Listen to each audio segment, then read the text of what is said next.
दरवाजे पर गर्वित की सेक्रेटरी अर्पिता खड़ी थी। गर्वित ने अपने हाथ से उसे अंदर आने का इशारा किया और अर्पिता अपने हाथ में एक बॉक्स और कुछ फाइल्स का ढेर लेकर गर्वित के पास पहुंच गई थी।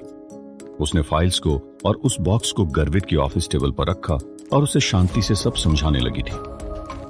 गर्वित भी बिना कुछ बोले शांति से अर्पिता की बातों को सुन रहा था और अपनी गर्दन हिलाते हुए ये दर्शाने की कोशिश कर रहा था जैसे मानो उसे सब समझ आ रहा हो। उन फाइल्स का वर्णन करने के बाद जब बारी उस बॉक्स की आई तो अर्पिता ने गर्वित से कहा, नीचे रिसेप्शन वालों ने ये आपके लिए भेजा है सर। ठीक है, गर्वित ने शांति से अर्पिता को जवाब दिया। उसके बाद अपने हाथ से इशारा करते हुए अर्पिता को उस बॉक्स को खाली जगह पर रखने का संकेत देने के बाद गर्वित वापस से अपने काम में मशगूल हो गया था। कुछ दिन पहले गर्वित ने अपने कैबिन में बहुत उत्पात मचाया था और इस वजह से गर्वित का कैबिन पूरी तरह से अस्त व्यस्त हो गया था।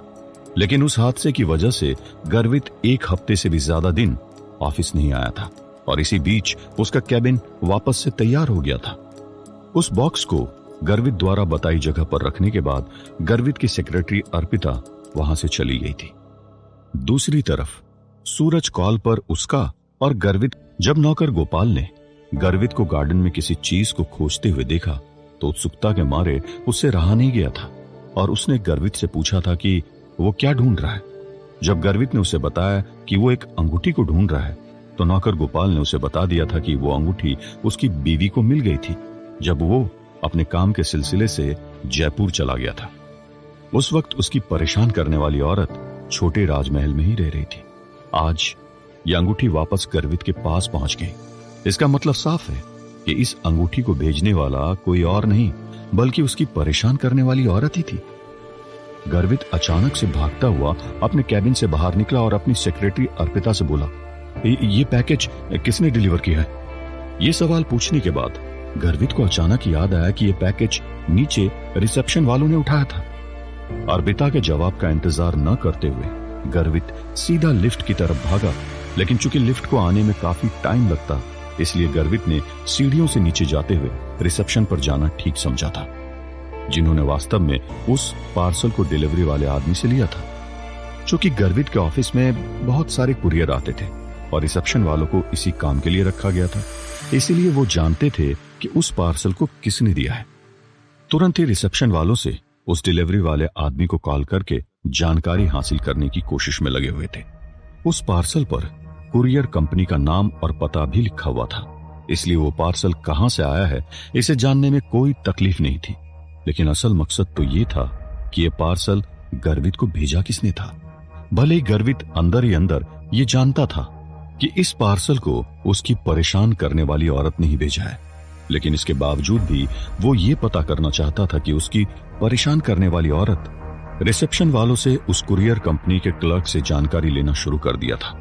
उस क्लर्क को अच्छे से याद था कि उस पार्सल को देने के लिए एक लड़की आई थी, लेकिन चूंकि उसने मुंह पर मास्क लगा रखा था इसलिए क्लर्क उसका चेहरा अच्छे से देख नहीं पाया था और हुलिये का ठीक वर्णन भी वो ठीक से नहीं कर सकता था।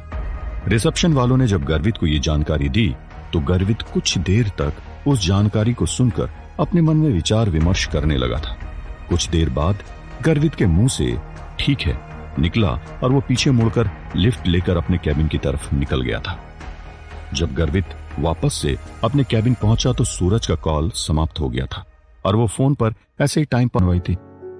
तो क्या इस अंगूठी को संजना की हमशक्ल ने ही कुरियर करवाया गर्वित के लिए? इसमें कोई शक नहीं है कि गर्वित इतना तेज भागते हुए नीचे क्यों गया था।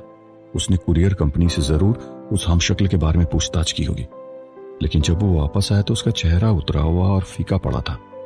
लगता है उसे संजना की हमशक्ल के बारे में कोई भी जानकारी प्राप्त नहीं हुई है। अपने मन गर्वित अभी भी अपने ध्यान को उन फाइल्स से चिपका कर बैठा हुआ था। उस रात सूरज कार चलाते हुए गर्वित को खाने पर लेकर जा रहा था। रास्ते में गर्वित के फोन पर यूएसए से एक क्लाइंट का कॉल आ गया था।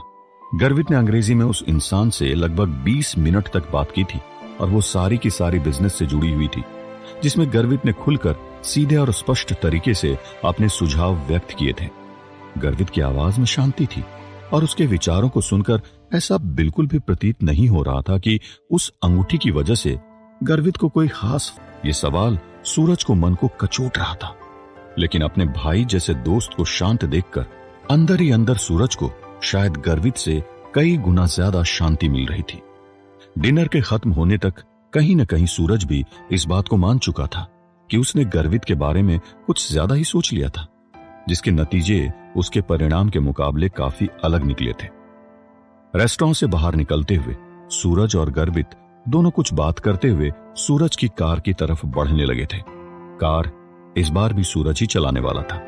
ड्राइवर सीट पर बैठने के बाद सूरज ने कार को स्टार्ट किया और एक हाथ से स्टीयरिंग व्हील को घुमाते हुए जब कार रेस्टोरेंट की पार्किंग से बाहर सड़क पर आ गई तो सूरज ने गर्वित से पूछा, क्या हम छोटे राजमहल चल रहे हैं? नहीं, ऑफिस ले लो। गर्वित ने सूरज की ओर देखा और अपनी शांत आवाज में कहा, अभी भी कुछ काम है जिसे करना बहुत जरूरी है। गर्वित के मुंह से यह सुनने के बाद सूरज के मुंह से कोई भी शब्द बाहर नहीं आया। वो बस चुपचाप अपनी कार को गर्वित के ऑफिस की तरफ दौड़ा रहा था।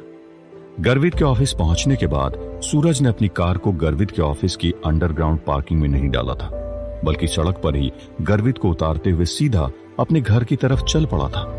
जब सूरज लगभग अपने घर के काफी नजदीक पहुंच गया था तो उसे अचानक याद आया कि वो अपना कोई एक जरूरी दस्तावेज गर्वित के ऑफिस में ही भूल आया है, जिसकी उसे अगली सुबह 8 बजे की मीटिंग के दौरान जरूरत पड़ेगी। गर्वित अभी भी अपने ऑफिस में ही काम कर रहा है। मुझे लगता है कि कल सुबह जल्दी उठकर सीधा गर्वित के ऑफिस जाना सिर्फ उन दस्तावेज को लेने अच्छा नहीं होगा। थोड़ा झिझकने के बाद सूरज ने वापस अपनी कार मोड़ी और सीधा गर्वित के ऑफिस की तरफ निकल पड़ा था। गर्वित के ऑफिस पहुंचने के बाद सूरज ने पता कि वो कब से ऐसे खड़ा रहा था। जब उसने देखा कि गर्वित के कंधे उछलने बंद हो गए और गर्वित शायद सो गया, तब अपने शरीर को हिलाते हुए सूरज गर्वित के कैबिन में घुसा और सोफे के पीछे जाकर छुप गया था। सूरज कुछ देर उस सोफे के पीछे ही छुपा रहा और उसके बाद उसे एहसास हुआ कि गर्वित एक ही गाने को बार बार सुन रहा है, जो सुनने में काफी जाना पहचाना लग रहा था। म्यूजिक से जो सूरज को कुछ भी समझ में नहीं आया था, लेकिन जब उसने गाने के बोल सुने, हाँ हंसी बन गए, हाँ नमी बन गए, तुम मेरे आसमां मेरी जमी बन गए, तो सूरज को कुछ कुछ याद आने लगा था। कुछ दिन पहले सूरज और गर्वित दोस्तों के साथ पार्टी कर रहे थे। तब एक इंसान ने गर्वित के सामने एक अनोखी शर्त रखी थी। क्या ये वही गाना है जो गर्वित ने शर्त हारने के बाद गाया था? ये कौन सी फिल्म का गाना है और गर्वित इसे बार बार क्यों सुन रहा है? ये सोचते हुए सूरज ने अपना फोन निकाला, चूंकि उसे उस गाने को सुनने के बाद पता नहीं चल रहा था कि उसका गायक कौन है और वो कौन सी फिल्म का है। इसलिए सूरज ने अपने फोन में ढूंढने की कोशिश की। जब परिणाम सूरज के सामने आए तो सूरज हक्का बक्का रह गया था। वो हमारी अधूरी कहानी फिल्म का गाना था, जिसे एमी मिश्रा ने गाया था। वही एमी मिश्रा जिसको गर्वित अपने प्रपोज वाली रात अपनी परेशान करने वाली औरत के लिए बुलाने वाला था। क्या होगा आगे? क्या सूरज गर्वित को उसी हाल में छोड़ देगा? क्या सूरज अपने दस्तावेज लेकर वहां से निकल जाएगा या फिर गर्वित के गम में शामिल होगा? क्या सूरज भी गर्वित के प्यार को समझते हुए उसे संजना की हमशक्ल यानी आशना को ढूंढने के बारे में कहेगा और गर्वित की मदद करेगा?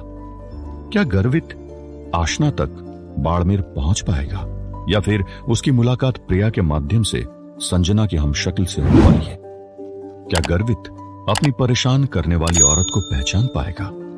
सुनते रहिए, ये प्यार नहीं आसान।